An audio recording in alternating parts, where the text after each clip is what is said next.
بسم اللہ الرحمن الرحیم۔ اللہ تعالیٰ کے اسماء یعنی اللہ تعالیٰ کے نام دو قسم کے ہیں۔ نمبر 1 ذاتی، نمبر 2 صفاتی۔ ذاتی ناموں کا معنی یہ ہے کہ جو اللہ کی ذات کے لیے ہیں اس میں کسی خاص صفت کا لحاظ نہیں رکھا جاتا اور نام لینے میں، اور اللہ تعالیٰ کے صفاتی ناموں کا معنی یہ ہے کہ اس میں اللہ تعالیٰ کی خاص صفت کا خیال رکھا جاتا ہے۔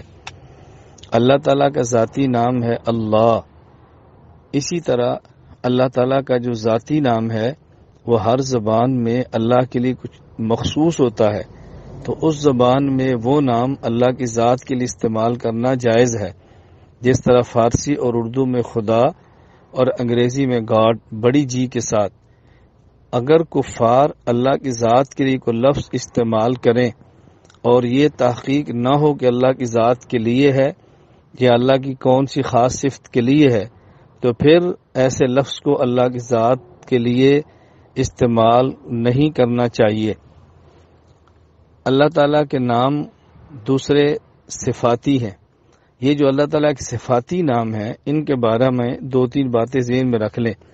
نمبر 1 قرآن کریم اور احادیث مبارکہ میں جو نام اللہ کے صفاتی استعمال ہوئے ہیں وہی اللہ کے لیے نام استعمال کریں، اور جو ثابت نہیں ان کا استعمال نہیں کرنا چاہیے۔ نمبر 2 اللہ تعالیٰ کے صفاتی نام کیا اللہ تعالیٰ کے علاوہ مخلوق کے لیے استعمال ہو سکتے ہیں یا نہیں؟ مثلا ایک بندے کا نام عبد الرحمن ہے تو اس کو رحمان کہہ سکتے ہیں یا نہیں؟ کسی کا نام عبد الرحیم ہے تو کیا رحیم کہہ سکتے ہیں یا نہیں؟ اس بارے میں یہ بات اچھی طرح ذہن نشین فرما لیں کہ اللہ تعالیٰ کی جو خاص صفات ہیں، صفات مخصوصہ، اس کا استعمال اللہ کے علاوہ بندے کے لیے جائز نہیں، جیسے القہار، الجبار، اس طرح الرحمن، الخالق، الباری، یہ جائز نہیں۔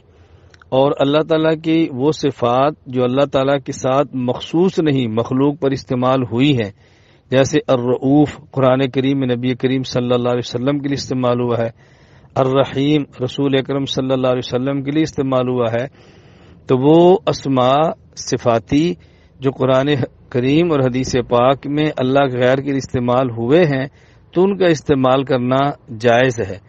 اور ایسا صفاتی نام جو ہمارے علم میں نہ ہو کہ قرآن کریم یا حدیث پاک میں اللہ کے غیر کے لیے بولا گیا ہے یا امت کے اجماع میں کہ اس کو استعمال کیا گیا ہے، امت کے تعامل میں ثابت ہے، تو ایسا صفتی نام اللہ کے غیر کے لیے استعمال نہیں کرنا چاہیے۔